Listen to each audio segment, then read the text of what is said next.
ने दिव्य दिव्य कथाओं को श्रवण किया। भगवान ने किस प्रकार गोपियों के प्रेम में पड़कर उनके साथ दिव्य महाराज करते हैं। और ये जो प्रसंग है महाराज का प्रसंग, इसे भागवत जी का हृदय कहा जाता है। भगवान ने गोपियों से प्रेम किया और गोपियों ने भगवान से प्रेम किया, क्योंकि केवल और केवल इस संसार में सार गोविंद ही है। इसलिए अगर प्रेम करना है तो दुनिया वालों से मत करो, गोपियों से सीखो कि प्रेम अगर करना है तो भगवान से करो। प्रेम का पाठ पढ़ाने उद्धव जी को ब्रज में भेजते हैं, क्योंकि भगवान प्रेम से ही रिझते हैं। जो भगवान को प्रेम से पुकारता है भगवान उसी के पास दौड़े दौड़े चले जाते हैं। प्रेम किया मां रुक्मणी ने और भगवान ने उनके साथ विवाह किया, क्योंकि प्रेम ही भगवान प्रेम को सर्वोपरि मानते हैं, सबसे ऊपर रखते हैं।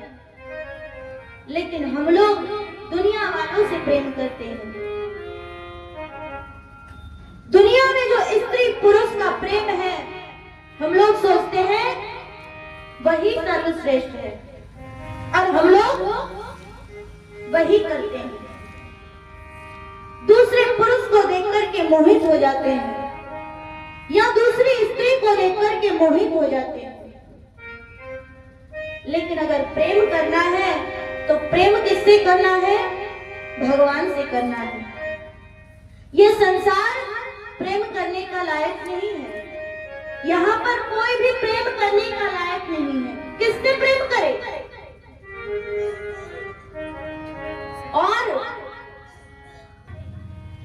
क्योंकि इस संसार में कोई प्रेम दे नहीं सकता।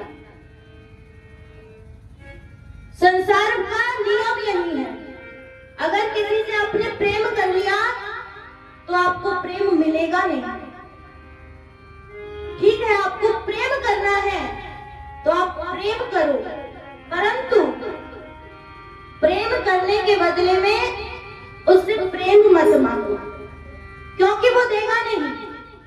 आपके मन में भाव है, श्रद्धा है, प्रेम है, करो, ठीक है, परंतु उससे मांगो मत। प्यार करो पर प्यार ना मांगो। गैरों से क्या अपनों से भी सपनों का संसार न मांगो। गैरों से क्या अपनों से भी सपनों का संसार न मांगो। प्यार करो पर प्यार न मांगो। तुम्हें दिखाई देती है जो बसी हुई बस्ती यारों की, धोखे में मत आ जाना, ये दुनिया है दुकानदारों की। ये दुनिया है दुकानदारों की। तो जब लोग व्यवसाय करते हैं, व्यापार करते हैं, उनसे आप प्रेम मांगोगे? अरे व्यवसायी से निश्चल मन का प्रेम भरा व्यवहार न मांगो। प्रेम करो पर प्रेम न मांगो। इस संसार में आपने प्रेम किया, परंतु जो दूसरा है वो आपसे प्रेम नहीं करता। सोचो तनिक कामना अपनी जीवन में सुख दुख भरती है, नहीं दूसरा दोषी कोई आशा ही निराश करती है।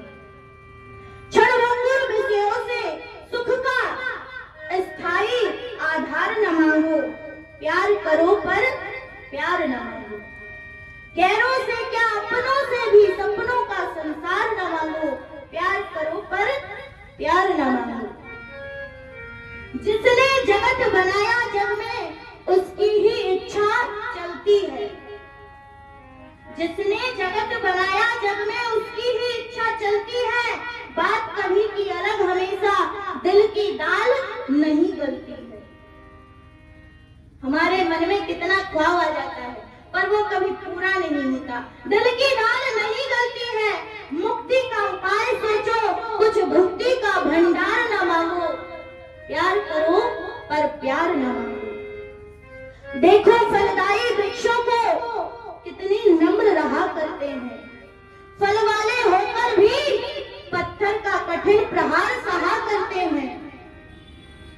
क्या सीखना है? सीखो ये स्नेह दे करके, सीखो ये स्नेह दे करके, बदले में सत्कार न मांगो। प्यार करो पर प्यार न मांगो, क्योंकि इस संसार में कोई दूसरा अपना प्यार दे नहीं सकता। और अगर मांगना है तो भगवान से प्रेम करो और भगवान से मांगो। भगवान से जो मांगोगे भगवान जरूर देंगे।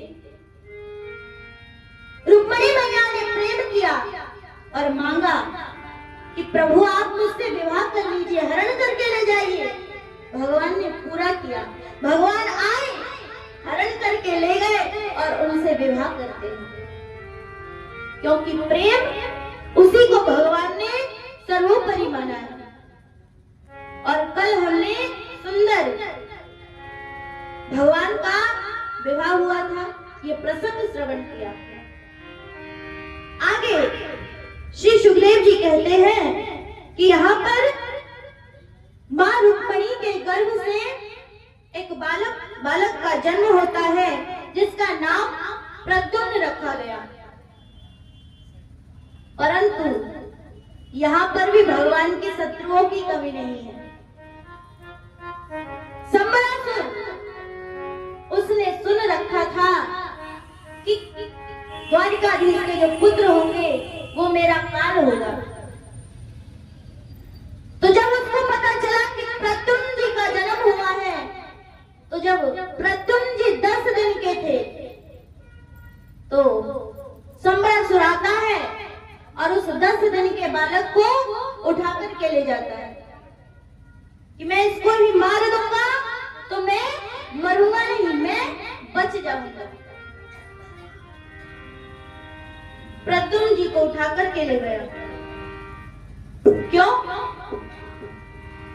मरना नहीं है, जीवित रहेगा। परंतु कोई कितने भी उपाय कर ले, इस संसार में जो आया है उसे मरना ही है। जैसे समुद्र है और समुद्र के इस किनारे आप खड़े हो, परंतु दूसरा किनारा दिखाई नहीं देता है। समुद्र के किनारे इतना बड़ा महासागर होता है, दूसरा किनारा दिखाई नहीं देता। परंतु इसका मतलब ये तो नहीं कि किनारा दिखाई नहीं दे रहा तो किनारा नहीं है, किनारा तो है ही। उसी प्रकार जब जन्म है तो मृत्यु भी है, और मृत्यु अटल सत्य है। लेकिन ये मृत्यु से बचने के लिए प्रद्युम्न जी को सुतिका गृह से उठा कर के ले आया। 10 दिन का बालक उसको लेकर के आ गया। अब सोचने लगा कि ये छोटा सा बालक ये मेरा क्या बिगाड़ लेगा, और सोच करके उस बालक को समुद्र में फेंक देता है। समुद्र में एक बहुत बड़ी मछली उस बालक को निगल जाती है। जैसे मछली उस बालक को निगल लेती है तो बालक कैसे रहता है पेट में? जैसे माता गर्भ धारण करती है, बालक रहता है, उसी प्रकार वो बालक उस मछली के गर्भ में, उसे कुछ नहीं हुआ। और संबरासुर उसने सोचा अब तो मैं बच जाऊंगा, क्योंकि मेरा काल उसको मैंने मार डाला, समुद्र में डाल दिया है, कोई भी जीव जंतु उसको खा लेंगे और वो मर जाएगा। लेकिन कितने भी उपाय करो, मृत्यु से कोई नहीं बच सकता। एक व्यक्ति वो मृत्यु से बचने के लिए उपाय करता है कि मैं मरूंगा नहीं। बहुत अच्छा कलाकार था, अच्छी अच्छी मूर्तियां बनाता था, और ऐसी मूर्ति देख करके लगेगा ही नहीं कि कोई दूसरे होंगे। इतना सुंदर वो कला जानता था। तो उसने सोचा कि मैं मरूंगा नहीं, तो क्या करता है, अपनी जैसी ही 7 मूर्तियां बनाता है।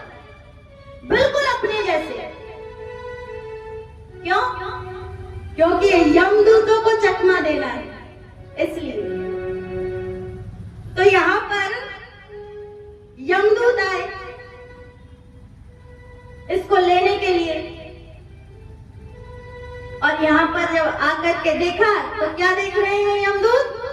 8 लोग हैं। वो सी मूर्तियों के बीच में खड़ा हो गया। 8 लोग हैं। जैसे ही यमदूतों ने देखा तो आज पहली बार ही होगा ऐसा, यमदूत खाली हाथ गए, किसी को ना ले जाकर के, और जाकर के यमराज से कहते हैं महाराज आपने कहा था कि एक व्यक्ति होगा उसको लेकर के आना, वहां पर तो 8 लोग हैं, मैं कैसे लेकर के आऊं? यमराज ने कहा, एक युक्ति बता दी और कहा कि अब जाओ, अब लेकर के आना, खाली हाथ मत आना। युक्ति बता दी यमराज ने। अब सारे यमदूत वो जाकर के पहुंचते हैं और उन मूर्तियों को देख देख करके कहने लगे, अरे ये मूर्ति किसने बनाई है? अरे देखो इस मूर्ति की तो नाक टेढ़ी है। अरे ये देखो इसका तो आंख बिल्कुल खराब बनाया है। अब जैसे ही कमी निकालने लगे वो व्यक्ति बाहर आया और आकर के कहने लगा, अरे मेरी मूर्तियों में कमी कैसे निकाल रहे हो? जिंदगी भर मैंने मूर्तियां बनाई, किसी ने कोई कमी नहीं निकाली, तुम कैसे निकाल रहे हो? यमदूतों ने कहा कि पकड़ लो यही है। अब बताओ पकड़ा गया कि नहीं?